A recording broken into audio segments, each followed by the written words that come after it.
Hello बच्चों, कैसे हैं आप लोग। मैं आपका नॉलेज लवेरिया में स्वागत करता हूं। अब मेरा नाम एजाज है और आज जो हम लोग बच्चों देखने जा रहे हैं वह क्लास 10th की mathematics chapter number 5 arithmetic progression exercise 5.3 और क्वेश्चन नंबर जो है बच्चों वो हम लोग 11 देखने जा रहे हैं। तो आइए मैं आप लोगों के सामने पढ़ देता हूं क्वेश्चन नंबर 11।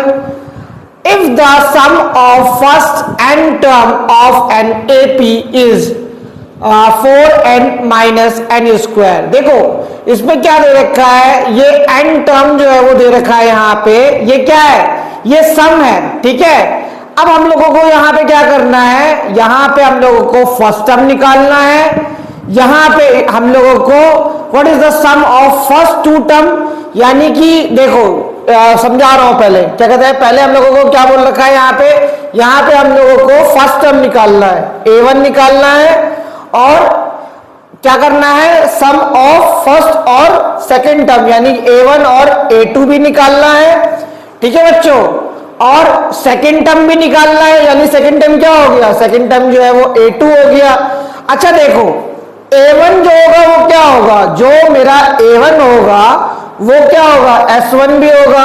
क्योंकि आपको पता है कि जब मैं मान लो जैसे इस तरीके से लूंगा 2 4 6 तो टर्म्स, ये टर्म्स होते हैं ना। तो देखो a1 ये हो गया, a2 ये हो गया, a3 ये हो गया। लेकिन जब मैं s1 की बात करूंगा तो s1 मेरा यही हो जाएगा ना, s1 इक्वल टू a1 के बराबर हो जाएगा। क्योंकि देखो a1 भी जो है वो 2 ही होगा और s1 भी जो है वो आपका s1 भी जो है वो 2 होगा। अब यहाँ पे मुझे जब s2 चाहिए तो s2 मेरा क्या आएगा, s2 यहाँ पे आएगा, ये और ये मिला करके कितना हो जाएगा, ये 6 हो जाएगा। ऐसे तो चलते हैं ना हम लोग, 2 + 4 + 6, s1 जो है वो आपका 2 हो गया, s2 जो है वो आपका कितना हो गया, 6 हो गया और s3 जो है वो कितना हो जाएगा बच्चों, 10 हो जाएगा। बताता हूं, ठीक है। इस पहले ब्लैक बोर्ड को अच्छे से मैं रब कर देता हूं, फिर आप लोगों को बताता हूं कि इसमें क्या कह रहा है, ठीक है। देखो इसमें हम लोगों को सबसे पहले ये कह रहा है कि मुझे ये टर्म दिया हुआ है, ठीक है, 4n माइनस एन स्क्वायर, ठीक है। अब मुझे अगर, ठीक है, क्वेश्चन में यहां पे क्या दे रखा है, मैं एक बार पढ़ता हूं उस क्वेश्चन को। इसमें दे रखा है if the sum of first n term of an AP, ठीक है। तो जब मुझे s1 निकालना होगा तो मैं क्या करूंगा, 4 s1 की जगह n की वैल्यू 1 पुट कर दूंगा, माइनस एन स्क्वायर कितना हो जाएगा, 4 - 1 = 3 हो जाएगा, ठीक है। तो मेरा s1 कितना आ गया बच्चों, s1 जो है वो मेरा 3 हो गया। अच्छा अब देखना, जो s1 होगा ना, यानी कि जो सम होता है फर्स्ट टर्म जो होता है हमारा, ठीक है, या सम ऑफ फर्स्ट टर्म जो है आपका, देखो जैसे फॉर एग्जांपल एक मैं छोटा सा क्वेश्चन लेता हूं। जैसे मान लो 2 4 6, ये तुमको पता है कि ये a1 है, ये तुमको पता है a2 है और ये क्या पता है a3 है। जब मैं इसको सम वाले फॉर्म में करूंगा, ठीक है, सम ऑफ n टर्म्स ले जाने की कोशिश करूंगा तो क्या होगा, मेरा s1 जो है वो पहले क्या होगा, s1 तो यही होगा ना मेरा, s1 2 होगा, s2 क्या हो जाएगा 2 और 4 कितना हो गया 6 हो जाएगा और s3 कितना होगा मेरा, s3 जो है वो मेरा 10 हो जाएगा। आपको पता है वैसे प्लस करते हुए हम लोग लेके चलते हैं। अब इसमें यहां पे गौर करना, जो आपका s1 है, ठीक है ना, और a1 है वो सेम होगा। तो मेरा फर्स्ट टर्म इक्वल टू क्या होगा, s1 के फर्स्ट टर्म जो मेरा आगे कहते हैं होगा और s1 जो होगा, जो सम होगा पहले टर्म का, वो दोनों इक्वल हो जाएगा। वो दोनों इक्वल कितना होगा, इसमें 3 हो जाएगा, ठीक है। अब मैं s2 निकालता हूं, क्या निकालता हूं, s2। तो s2 कैसे निकलेगा, s2 = 4 2 - 2n स्क्वायर, तो ये कितना हो जाएगा 8 - 4 हो जाएगा, तो कितना हो गया 4 हो गया। यानी कि देखो मेरा s2 जो है वो कितना हो जाएगा 4 हो जाएगा। अब देखना यहां पे एक फॉर्मूला होता है, जब मैं S2 को माइनस कर दूंगा S1 से, तो मेरा क्या निकल जाता है, यहां पे निकल जाएगा A2। अब तुमको मैं दिखा देता हूं ये बराबर करके, इसीलिए एग्जांपल लिया है ये वाला। S2 मेरा कितना है, 6 है, और S1 कितना है मेरा, 2 हो गया। तो यहां पे A2 जो है वो देखो, यहां पे A2 4 है ना, तो यहां पे A2 की जगह मैं यहां पे 4 लिख सकता हूं। तो S2 मेरा क्या दे रखा है, 6 दे रखा है, और S1 जो है वो कितना दे रखा है, 2 दे रखा है। तो ये कितना हो गया, 4 हो गया। देखो A2 जो है वो इतने के बराबर आ गया। अब ये मैंने समझाने के लिए बताया था, अब इसको यहां पे मैं मिटा देता हूं, ठीक है।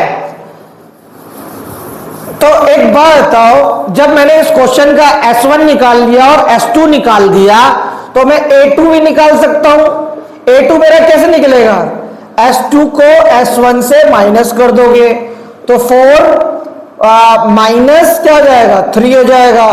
तो मेरा कितना हो जाएगा, A2 कितना हो जाएगा, 1 हो जाएगा, ठीक है। A2 जो है बच्चों कितना हो गया, 1 हो गया।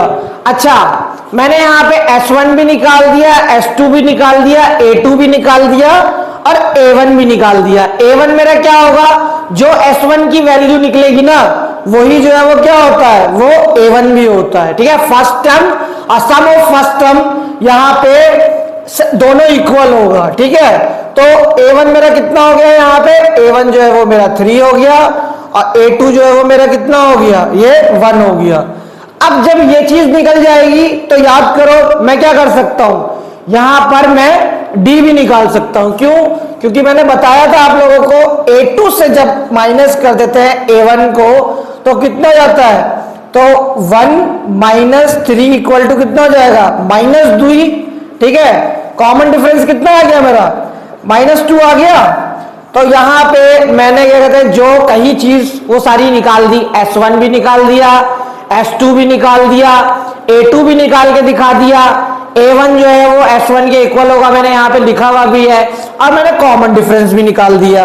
अब ये सारी चीजें बताने के बाद इसने ये कहा है कि मुझे जो है ना similarly find the third and 10 term निकालना है और n टर्म निकालना है, ठीक है। तो चलो इसके लिए भी मैं अब क्या करता हूं, इसके लिए भी जो है वो ये वाला पार्ट जो है वो यहां पे मिटा देता हूं कि an इक्वल टू क्या होता है, a plus n minus 1 d होता है बच्चों, ठीक है।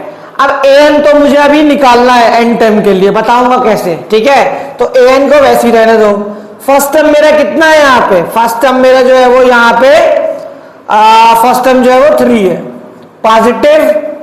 अच्छा, n का तो मुझे कोई अभी निकालना ही है, वो थर्ड टर्म रख करके, फिफ्थ टर्म रख करके, तो मैं पहले इक्वेशन बना लूंगा, ठीक है। d की वैल्यू कितना है मुझे मालूम है, -2 है, ठीक है। तो 3 हो गया। अब ये देखो यहां पे क्या होगा, ये तो ऐसे ही रख लेता हूं मैं। अब देखो n-1 है ना, अब -2 है, इसको एक बार इधर मल्टीप्लाई करूंगा, एक बार इधर मल्टीप्लाई करूंगा, तो 3 माइनस 2n पॉजिटिव 2 आ जाएगा, ठीक है। an यहां पे चल रहा है 3 और 2 कितना हो जाएगा, 5 माइनस 2n हो जाएगा, ठीक है। तो मैंने n टर्म की जो इक्वेशन थी, an की जो वैल्यू थी वो तो मैंने निकाल ली। अब मुझे कहा है 3 टर्म के लिए, 3 टर्म के लिए कहा है ना यहाँ पे, थर्ड टर्म निकालने के लिए। तो मैं यहां पे क्या करूंगा, यहां पे 3 टर्म निकालने के लिए n जो है वो क्या रख दूंगा, 3 रख दूंगा। तो an मेरा कितना निकलेगा, an इक्वल टू 5 माइनस 2, ये कितना हो जाएगा, 3 रख दिया मैंने, तो n जो है वो 3 हो गया, ठीक है। a3 आ जाएगा यहाँ पे, ठीक है। n की वैल्यू मैंने कितनी रखी है, 3 रखी है, तो ये हो जाएगा 5 और ये 6, तो ये कितना हो गया, ये जो है वो -1 हो गया। यहाँ पे एक तो वैल्यू मैंने ये निकाली, दूसरी बताता हूं वैल्यू, दूसरी क्या बोल रहा है इसी इक्वेशन में, इसी इक्वेशन में गलत मिटा देता हूं, ठीक है।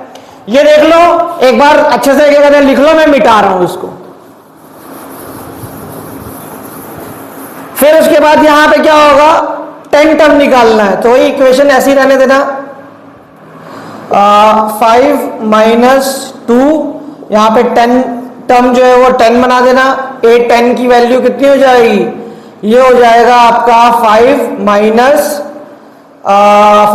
कितना हो गया, 20 हो गया ना यहाँ पे, मल्टीप्लाई करूंगा 10 से तो 20 हो जाएगा -20 और ये कितना जाएगा -15 आ जाएगा बच्चों। तो A10 मैंने कितना निकाल लिया, A10 जो है वो मैंने -15 निकाल दिया और n टर्म जो है वो उसकी तो मैं इक्वेशन आप लोगों के सामने बच्चों बना चुका हूं। तो मुझे लगता है ये क्वेश्चन जो है वो मैंने आपको संपूर्ण करा चुका हूं। अगर आपको मेरा वीडियो अच्छा लगेगा तो लाइक करिएगा, सब्सक्राइब करिएगा, चैनल पे आइएगा, रनिंग टाइम बढ़ाइएगा, ठीक है, और अच्छे से मैथ्स को पढ़िए आराम से और अच्छे से अच्छे नंबर लाने की कोशिश करिए एग्जाम में।